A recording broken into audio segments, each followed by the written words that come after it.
So today we're going to conclude our series, our three-part series about the Shabbos, the winter Shabbases.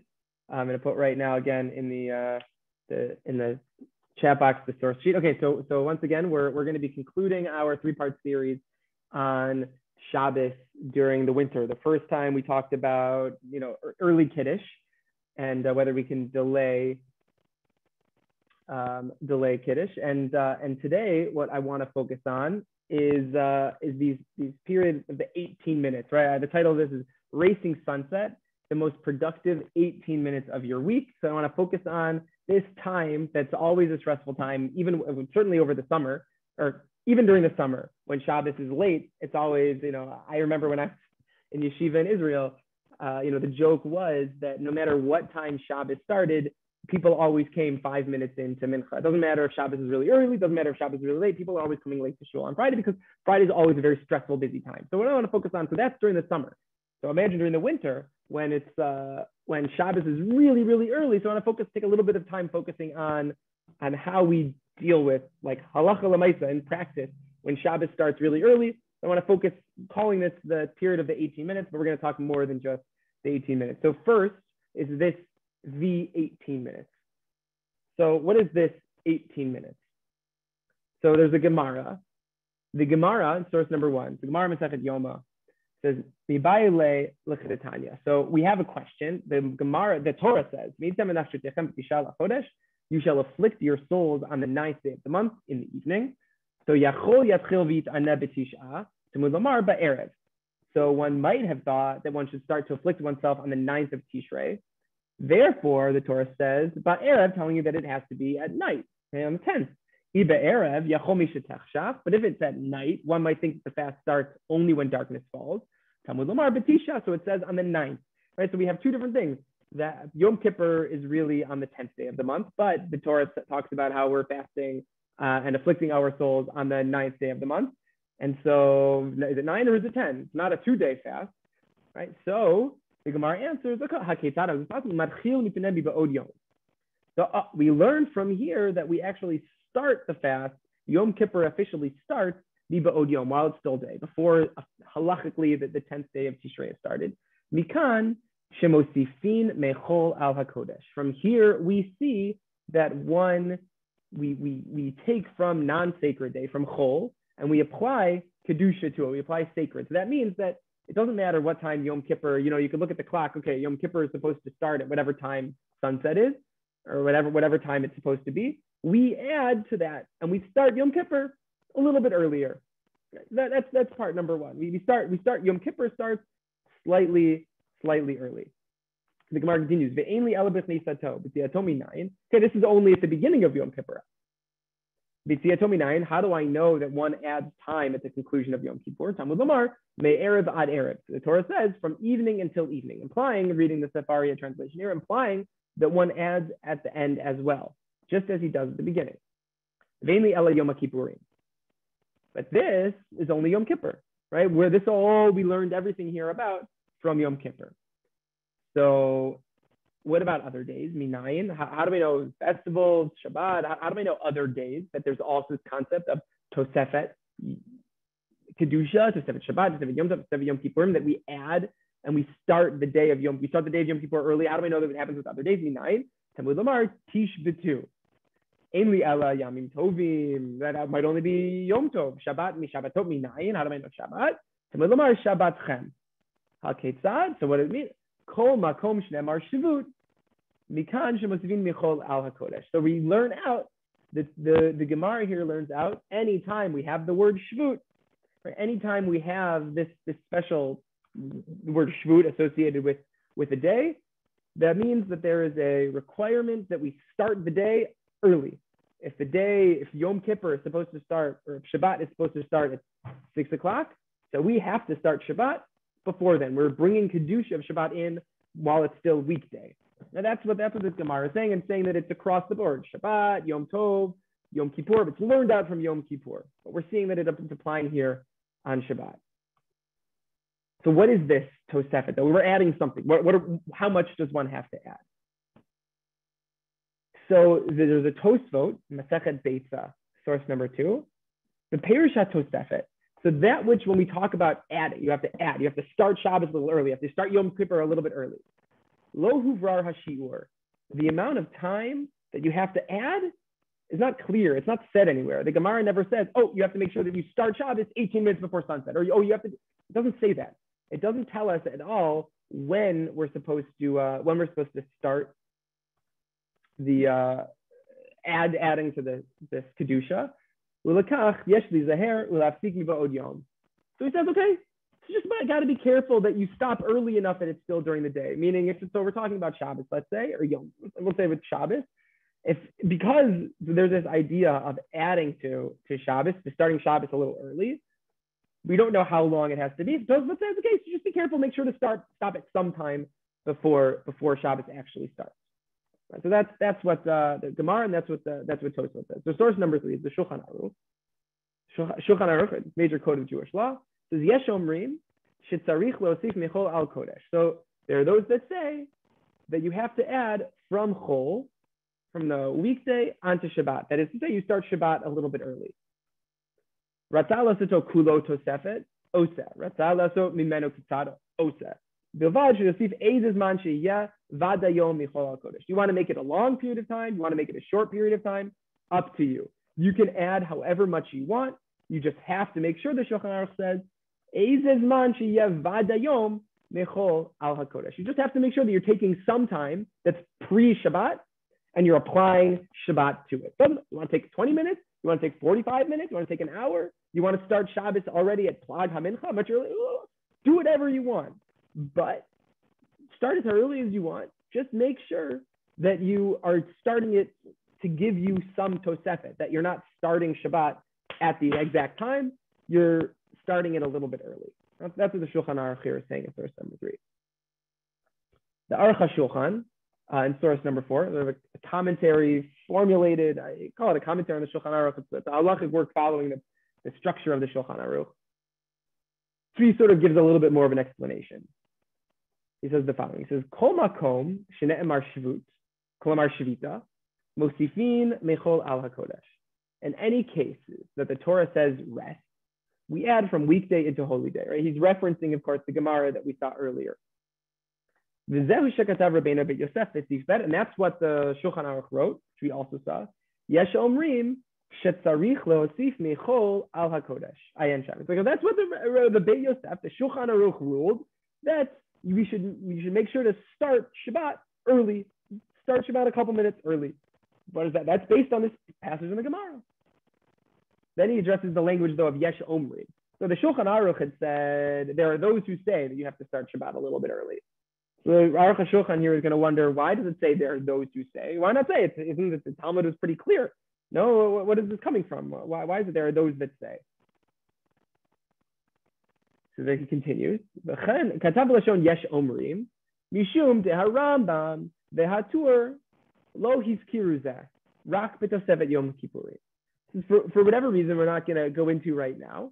We could have a whole long shir on the concept of Tosefet Shabbat, Tosefet Yom Kippur. But for what the Aruch HaShulchan is pointing out, that according to Rambam and the Tur, this idea of Tosefet Yom Kippur, the idea of adding from Chol, adding Shabbat, infusing part of our weekday with Shabbat, with Yom Tov, that is unique to Yom Kippur. Or that was how the Gemara had learned it out, right? The Gemara had seen something special specifically and learned everything out about Yom Kippur. So the Aruch HaShulchan is saying, okay, so Rambam and the Tur and others, they think that this is a unique aspect of Yom Kippur. It can't necessarily apply elsewhere. And that's why the Mechaber, that's why the Shulchan Aruch said, there are those who say that you have to start Shabbat early, because, to be intellectually honest, there are those who disagree and say that idea of starting early is only a function of Yom Kippur. He continues, Mihu, Rov Rabotenu, the vast majority of our rabbis, HaBehag, VeHaRif, VeHaRosh, VeHasmag, VeHasmak, VeYureim, VeHaran, VeMagid Mishnah. Right? He lists all these rabbis. All of these rabbis say that we start early. Pasku, the Yesh Min HaTorah Tosefet Shabbat Yom Tov. They all rule that that there is a requirement to start Shabbat and Yom Tov early, and that's a biblical obligation. It's not just on Yom Kippur, but it's a biblical obligation also for Shabbat, also for Yom Tov, that we have a biblical responsibility, a biblical obligation to start Yom Kippur, start Shabbat early. And so that's what the Machaber says. That's what we should do. We have to make sure that we don't run into Shabbos immediately, but like, Shabbos doesn't start when Shabbos starts. We start Shabbos a little bit earlier. And so he continues, Amnam Ladina near de'ein nafkamina. He says, really, in the end of the day, there's, I realized in English, I accidentally left out what I just translated into English. That's not in the English translation I have on the page. I apologize for that. But the Hebrew here, he continues, Amnam Ladina near de'ein nafkamina. He says, really, in practice, there's no real difference. Whether you say that you have an obligation to start Shabbos early or not, does that, look, everyone, you have to start Shabbos. Even if you're going to say, do you have to on the Torah level to start early or not? Aruch HaShulchan says, in practice, everyone's going to agree to the same thing. Why? He says, because if Shabbat starts at sunset, who here can really can say, right now it's before sunset, right now it's after sunset? Who's going to be able to tell the precise moment? Okay, we've got now in 2021, we've got all these fancy luachs. We have the Shari Shemaim website. We have all the we have all the computers that are telling us when Shabbos starts, when Shabbos starts. Okay, so now look at us. We can know with down to the last second. But even is it really so accurate to the last second, depending on our altitude, our longitude, all these different things? Can you really be so sure? So Baruch Hashem says, of course you can't be sure. Everyone's going to agree. Even if you have a luach that says sunset is at 4:57 p.m. I think it was today. Is your clock accurate? Is that so accurate? How do you know? You have to stop a little bit early. When the sun's starting to set, you stop. So you're automatically going to be adding from Shabbat adding Shabbat to the weekday. So he says, no one can really precisely know the moment that Shabbat starts. And after sunset, that's when this period called Bein Hashmashot starts. Shu suffix skila. And now we're in this Bein Hashmashot, this twilight period, which is partially Shabbat, partially maybe Shabbat, maybe not Shabbat. But we're in a period of suffix skila, that if you did malacha, you might actually be executed for that. We're in Shabbos zone once the sun is set. And so you don't want to play around with this in any way, because you're now in Shabbos territory where performing malacha could have serious consequences. V'imken, therefore he concludes, imken, if so, kevan shemafsik mimalacha kodem mashkia, and because you're not going to be able to precisely know what time sunset is, and in practice you're just going to end up starting a little bit earlier before sunset. Imken, kevan shemafsik mimalacha kodem mashkia, since everyone's going to be stopping malacha before shkia, before sunset, harekan tosefet gamken. So then we started Shabbat early. Sherei ein shir laha tosefet. There's no requirement for how long you have to add. You just have to add something. You have to add something before sunset. We're going to do that because you're not going to want to cut it down to the wire because you don't know where that wire actually is. You're not going to know where that line is. So, okay, everyone's performing it. So that's what the Aruch HaShulchan says. You don't have to worry. As long as you stop early enough, you stop before Shkia, before sunset, because you don't want to get into down to the wire because you don't know precisely where it is, when it is. So everyone's going to stop a little bit earlier than Shkia, and you'll do it because there's no requirement of a certain amount. The Mishnah Berurah in source number 5, he gives an option for time. So lechatchila ein lahamtin ad harega acharon. He says ideally one should not wait until the last minute to start Shabbat. And again, and we're thinking starting Shabbat like candle lighting, right? You can't light candles. You can't kindle a flame on Shabbat. You don't want to light candles at the line, because if you light your match a minute too late, your suffix skila, you may have performed a malacha. It's really bad. So the Mishnah says don't wait to the last minute. You should light candles, start Shabbos when the sun is high enough it's at the treetop. Right, it's not sunset. It's close to sunset, but no one can confuse this as being sunset. It's still in the sky. It's close to the horizon, not there yet.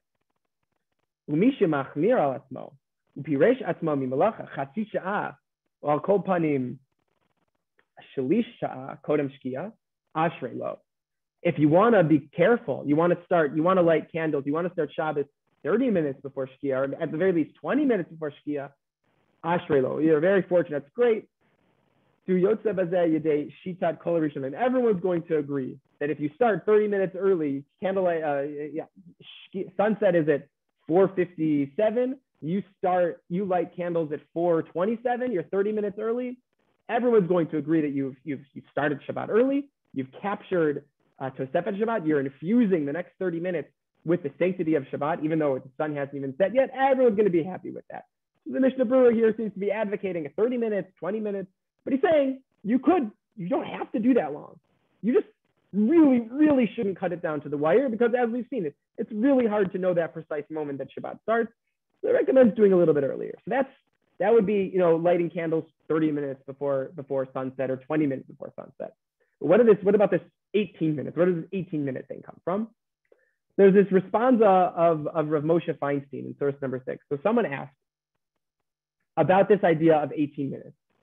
Someone asked him, Shemashinu agod hanashim lahadlik yodchet minutin dakot kodam hashkia. So there are those who suggested that maybe the idea of lighting 18 minutes before sunset, hu mishum shitat hayireim shebein hashmashod hu gimel revi'i mil kodam hatchalat hashkia.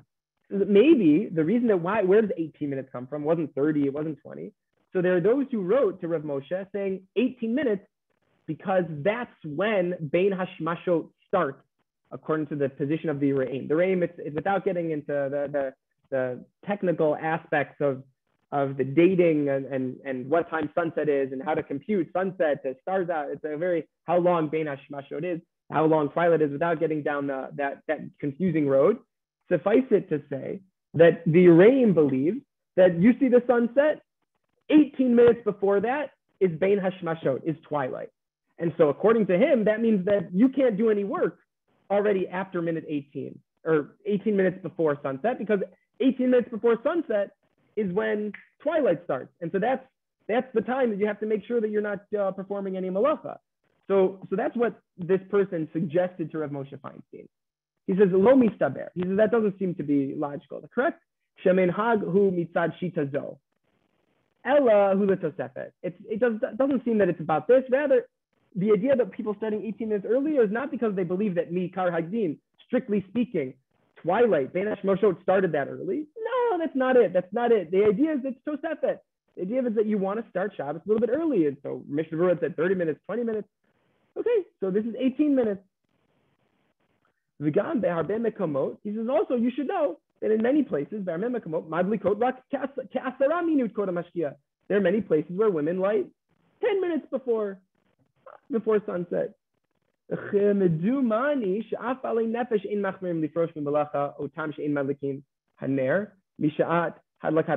it seems to me that even people who are very frum, they're very orthodox, they're very careful with their halachic, their Torah observance. Even the shul puts out the candle lighting is at 4:30.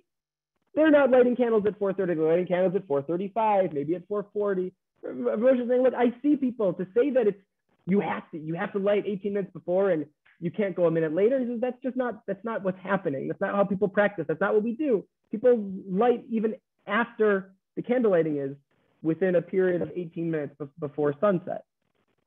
So that's what he says. He says he's fine. Aval vaday hamachmir k'hayareim kedita bebach tavo alav bracha. You want to be machmir. You want to light exactly at minute, sunset minus 18 minutes, precisely at that moment. By all means, tavo alav bracha. You should be blessed. That's a wonderful thing. Great, wonderful. But the whole ofen leka iser. So but you don't have to. And nonetheless, not only do you not have to, but if you don't, and your neighbor across the hall lit at sunset minus 18 minutes, and you haven't lit yet, he says,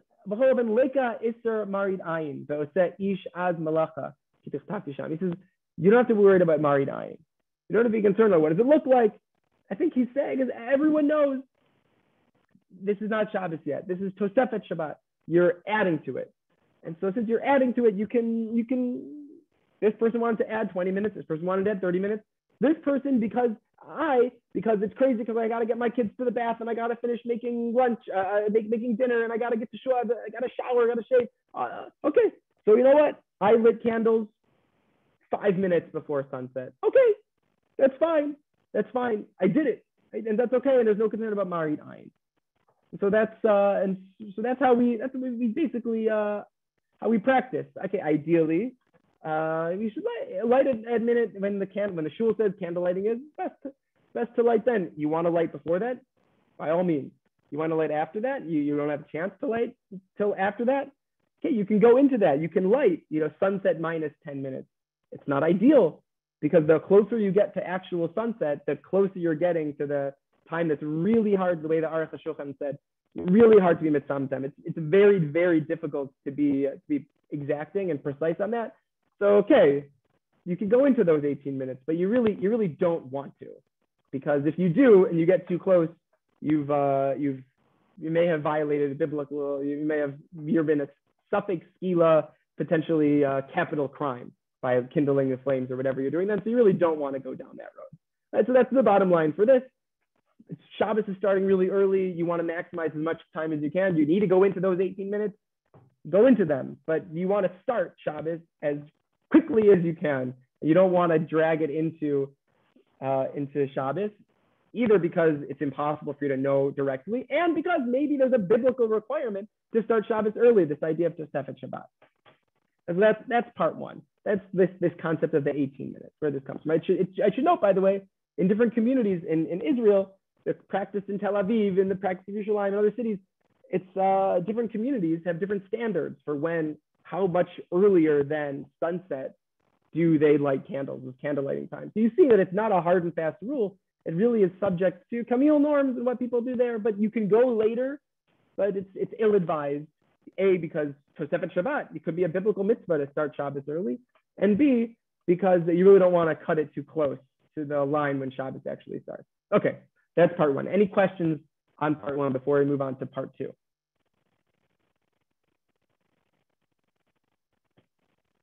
Yeah.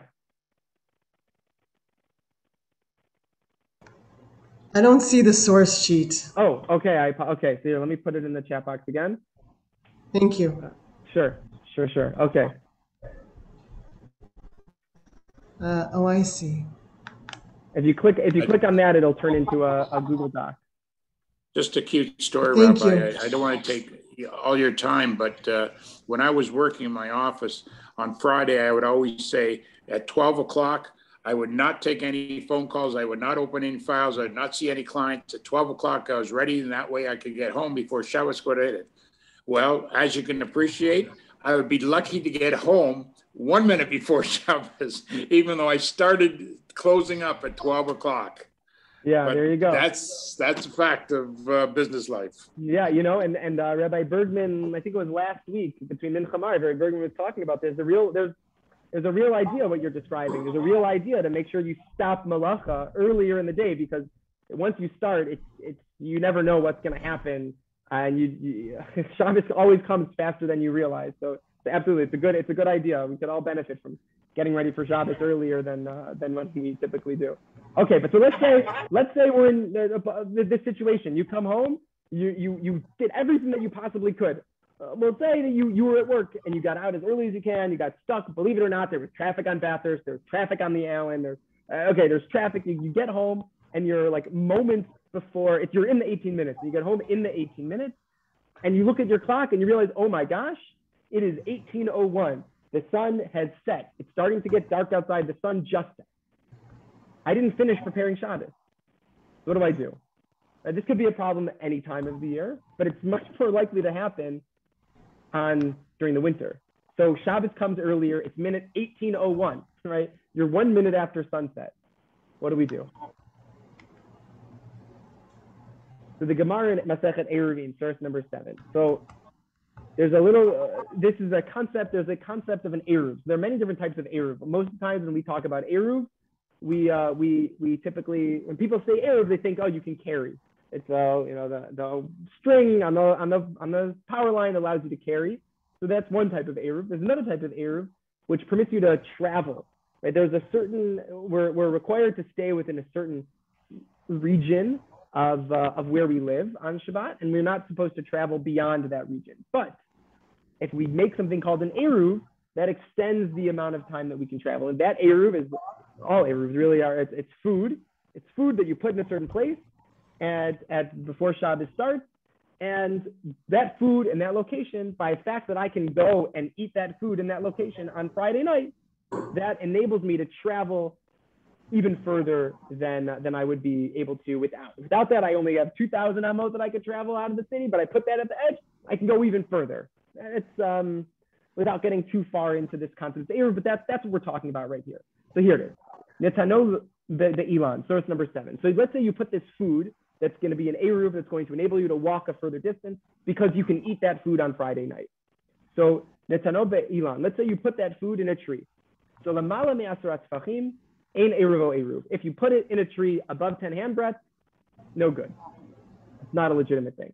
Lamata me'asrat tfachim. If you put it below 10 tfachim is its height, 10 handbreadths. You put it below 10 tfachim, eruv eruv. If you put it below, it's a valid eruv. That's all we want to see for right now. The Gemara, in the second paragraph in source number 7, the Gemara addresses it. So Yativ, Rabbi Chia bar Abba, Rabbi Asi, Rava bar Natan. Yativ, Rav Nachman Gabai. So all these rabbis were sitting together. They were discussing this mission. The Ka'amri. Hi Ilan, the Kai Hecha. So this tree that the mission is talking about, where's this tree? Ilema Dekai Bershut Hayachid. Mali lamala, mali lamata. Rashid Yachid ola adarakia. So if this tree is sitting in Rashid Yachid in the private domain, so then why does it make a difference if it's below, is it high? It shouldn't make a difference how high, how low it is. If it's in the Rashid Yachid, if it's in a private domain, shouldn't make a difference where it is. So rather, the Gemara concludes, skipping to the next paragraph, the Ella, the Gai Rashid Harabim, v'ni kaven lishpot lamata. V'ka v'ha kamishtamesh bi'ilan. Rather, say that the tree stands in the public domain, and say that he intended to establish a Shabbat residence on the ground below, right? So I'm on the ground below. I put my food up in the tree within 10 tefachim of the ground. That's okay. I'm planning on staying right here below the tree. The Gemara says, well, aren't you going to be climbing the tree? But isn't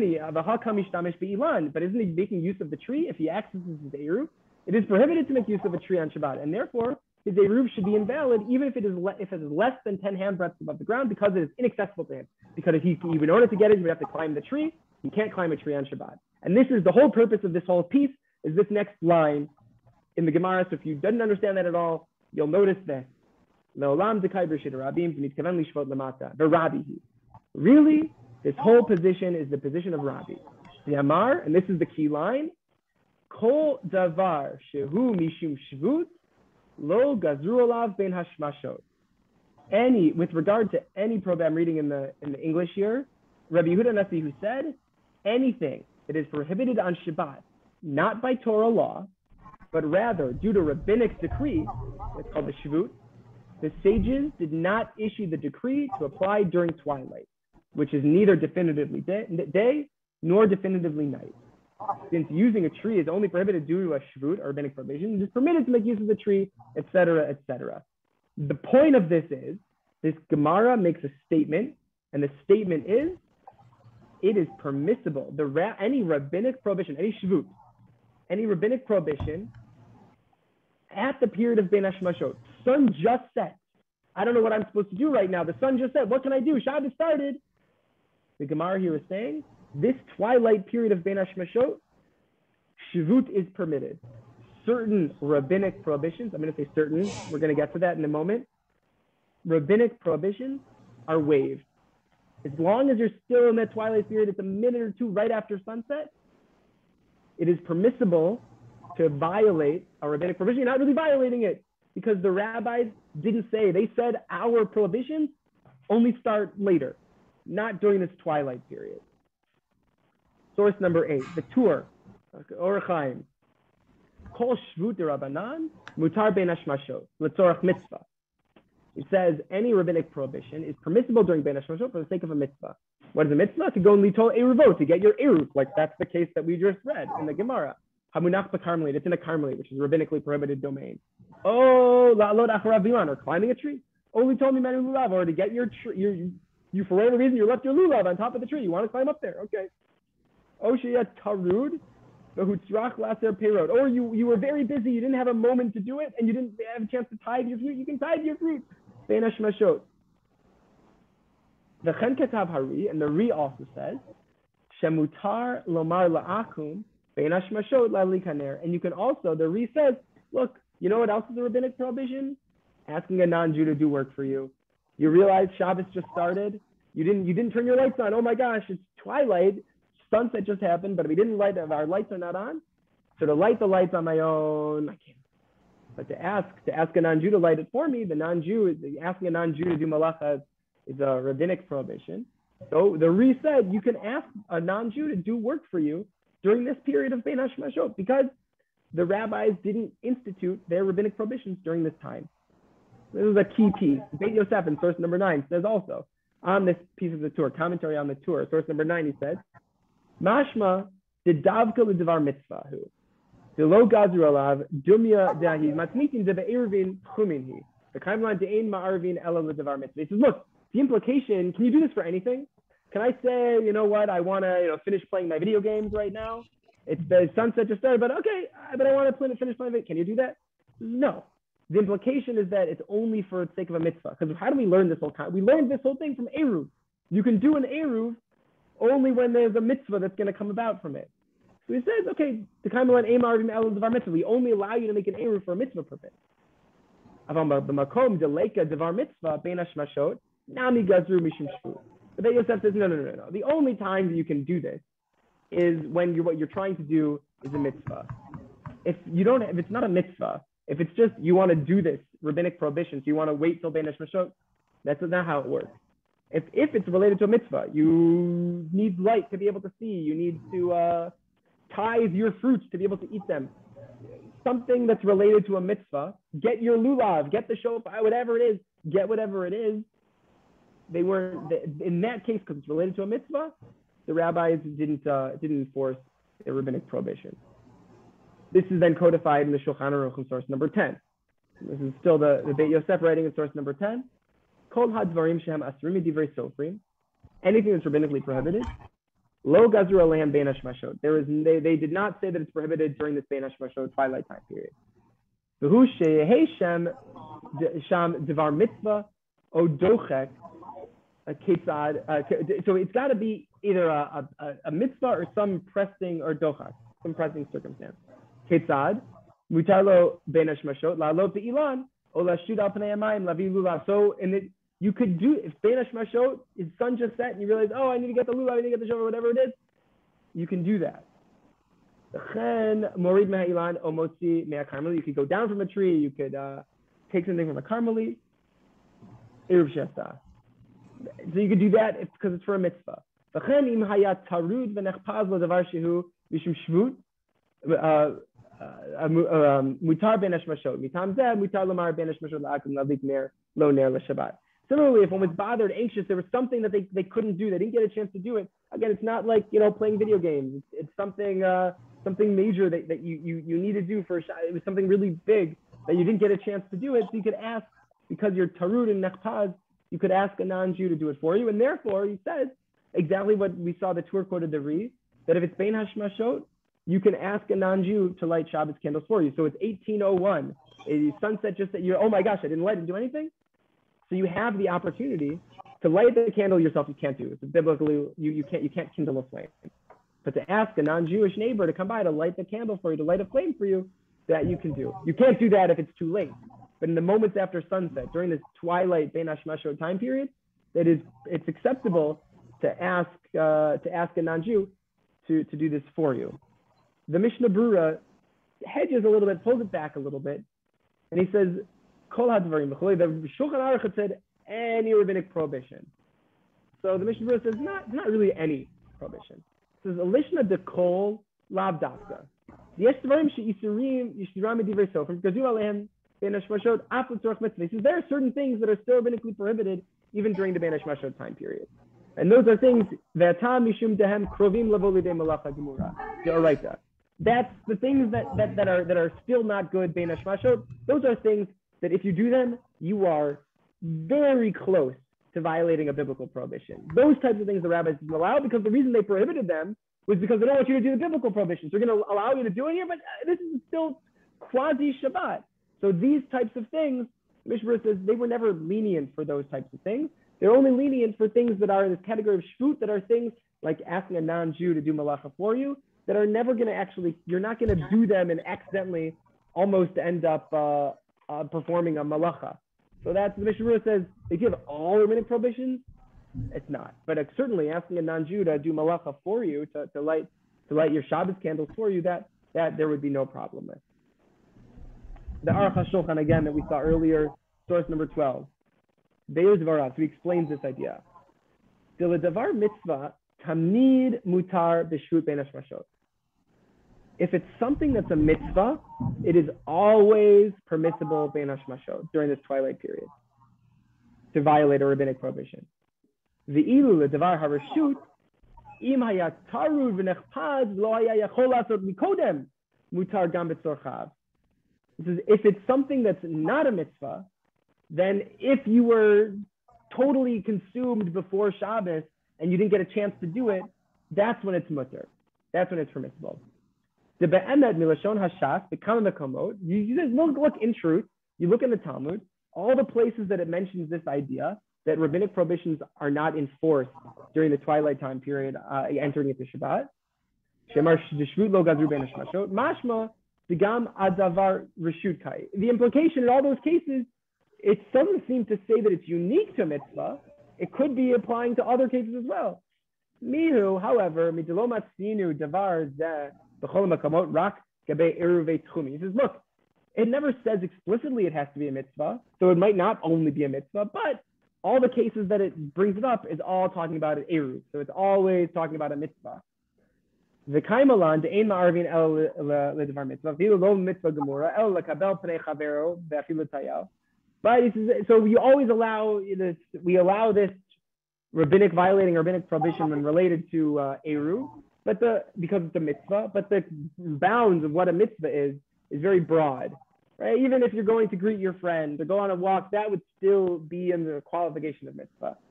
So he says the kaimalan gamken de'in erev ledavar harashut. Eruv, etc. Skipping to the last line here. He says the Devar HaRashut. So bottom line, if it's something that you want to do that's not related to a mitzvah purpose, you could do it. Aruch HaShulchan says, Im hayat nechpad v'tarud. If you were so distracted and busy that you did not have the ability to do this before Shabbat started. Aval Devar HaRashut v'harvacha v'ya yachol lasot mikodem v'vadei lo hitir. But if it's something that you could have done before, it's not required. It's not a mitzvah. You could have done it before. You just, for whatever reason, you chose not to. You said, I can do it after Shabbos starts. It's only rabbinically prohibited. I can do it. That's certainly forbidden. The only way you can rely on this, if it's a mitzvah, it seems that the Aruch HaShulchan is saying if it's a mitzvah thing, you don't have to worry. If you did, you can do it during this period. But if it's not a mitzvah thing, the Aruch HaShulchan is saying if it's not a mitzvah thing, the only way you would ever have any leniency to do a rabbinic prohibition during this time is if you really had absolutely no opportunity to do it beforehand, which is probably unlikely. But the bottom line, and this is what we saw, the Shulchan Aruch himself had said explicitly, that if it's 18:01, it's 1 minute now after sunset, I realize there's still things to do. So if the things that are needed to do are mitzvah related, they're for my meal on Shabbos, or it's the candle, presumably I haven't lit candles yet. So in that case, I can't light the candles myself. There are probably many things that I can't do myself. But for me to ask a non-Jew, my neighbor who's not Jewish, to do this for me, which normally you can't do. You can't ask a non-Jew to do malacha for you. But in this case, it's twilight right now. It's bein hashmashot. I don't have any other opportunity. So I can go ahead and I can ask a non-Jew to perform this malacha for me and light the Shabbos candles for me. That's part number two. That if you end up in the moment of the 18 minutes, there's some wiggle room, because many rabbinic prohibitions are not enforced during this time period of twilight. Any questions on that before moving on to the third and final piece?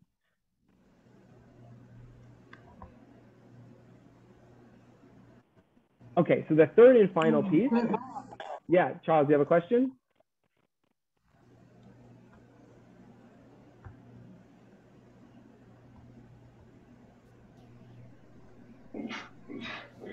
Could everyone mute themselves because there's some background noise?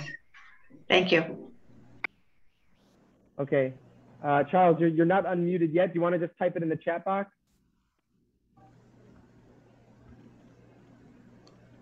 Okay. So we'll come back when you get yourself unmuted. You can let us know, and we can go back to that. So as a tangent, as a continuation from the last piece. I'm oh, okay. I unmuted myself. There you go. Okay. Rabbi, lighting of candles. Yes. Is that rabbinic? Lo teva'aru esh b'chol moshvotechem b'yom HaShabbat. You shall not kindle a flame in any of your dwelling places on the day of Shabbat. It is a biblical prohibition. Well, 1 minute. That wasn't my question. Okay. It was on Jeopardy a couple of weeks ago. Where do we get the tradition to light candles before Shabbat? I'm guessing that's a rabbinic mitzvah.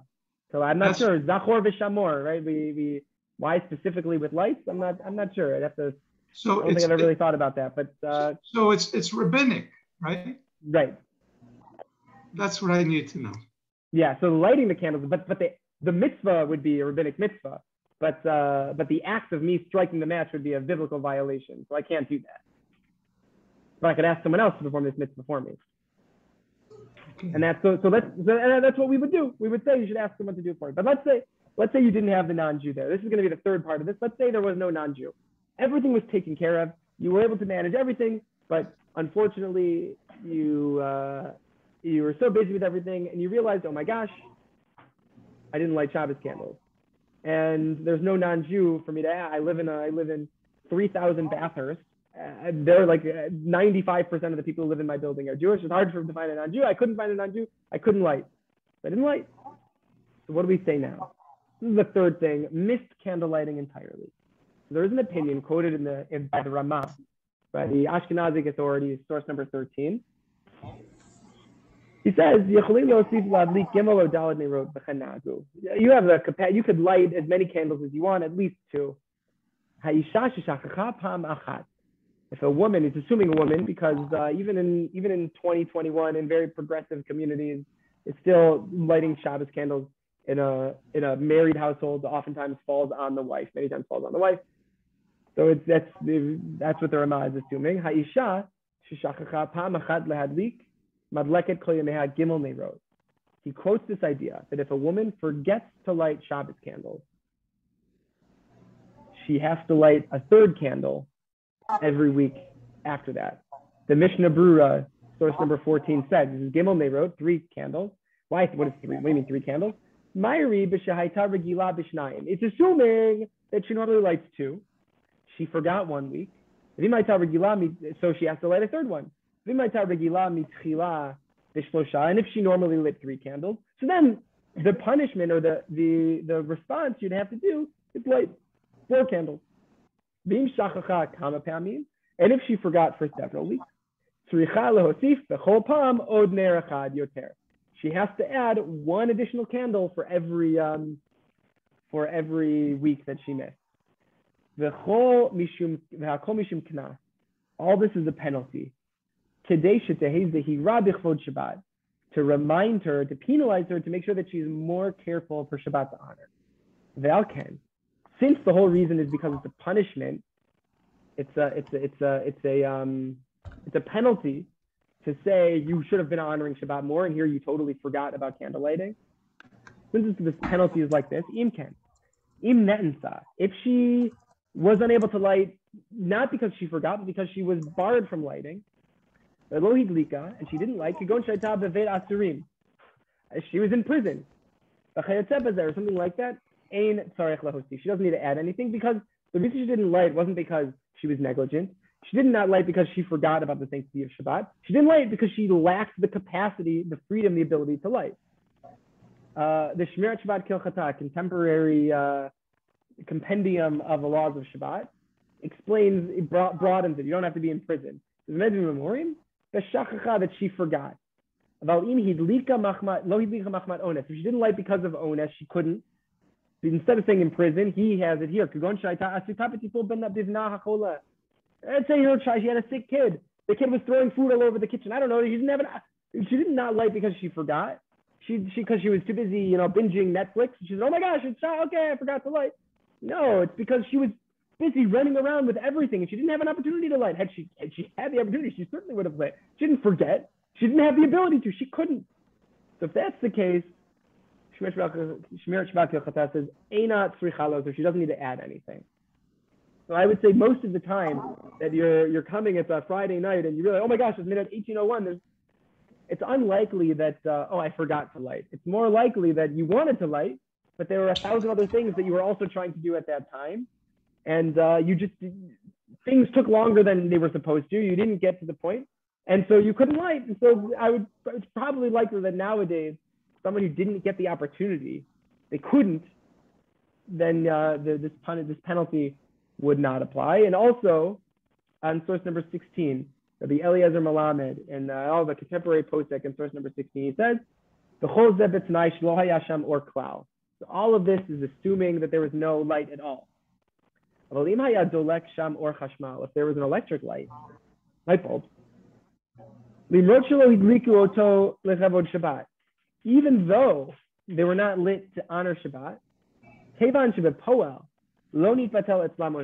since in practice they did not miss out on Oneg Shabbat, they were able to see their food. Right? The whole point of lighting candles on Shabbat is essentially for shalom bayit, so that you're not tripping over each other, but you can see what you're eating.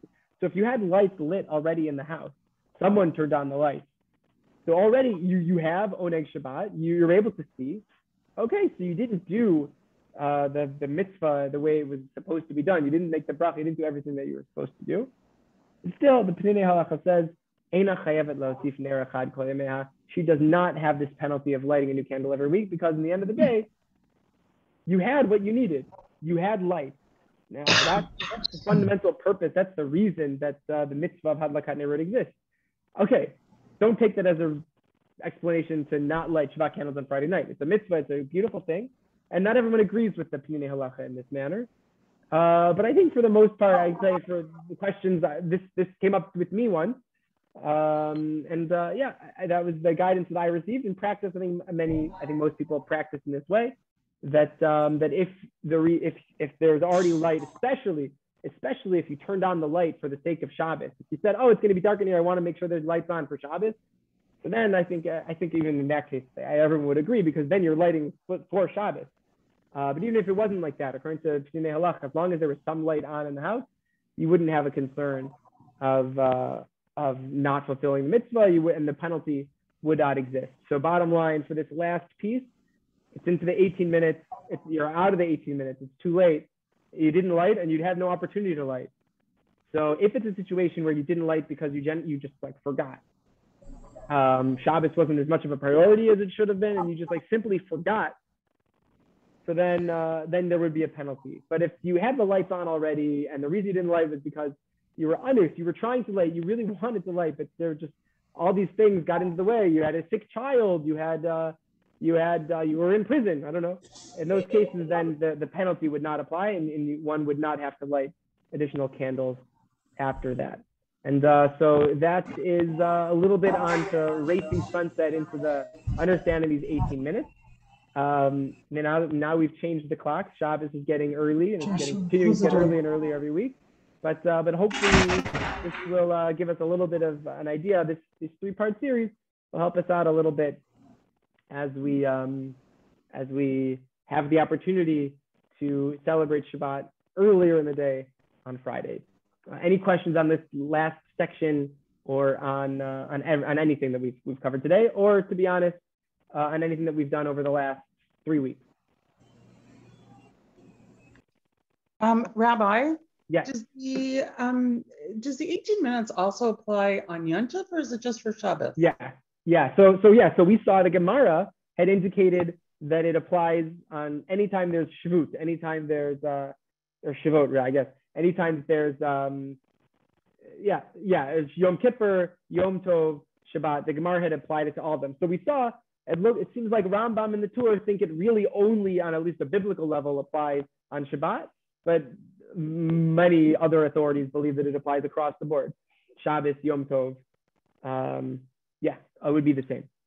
Okay. That was a Rabbi, long answer to a short question. Yes. What happens if you forget to shut the refrigerator light? Good question. Good question. So, I mean, different people might say different things, and I would encourage you to consult with Rabbi Diamond or Rabbi Bergman specifically for this question. But I would say it's probably best to, I mean, this could be a long answer, but the short answer, I would say it's probably best to have a non-Jew open the fridge for you. If it's Bein HaShmashot, it'd be even better. But even if it's not during Bein HaShmashot, there's a general principle of shvut d'shvut b'makom mitzvah, asking a non-Jew to perform a rabbinic prohibition on Shabbat, on the body of Shabbat, like not during this Bein HaShmashot period, but not during twilight, but on Shabbat itself, on Saturday morning. If it's the place of a mitzvah, it's permissible. So if your food is in the fridge, you can't get it out. Ask a non-Jew to open the fridge to turn on the light. According to many people, would only be a rabbinic prohibition anyway. To ask a non-Jew to do that would also be okay. But I would encourage you to consult with Rabbi Diamond and or Rabbi Bergman to get the official Sharei Shemaim Psak Halacha on that. But it could be an interesting long discussion. Is it the fact that there are lights on in the kitchen?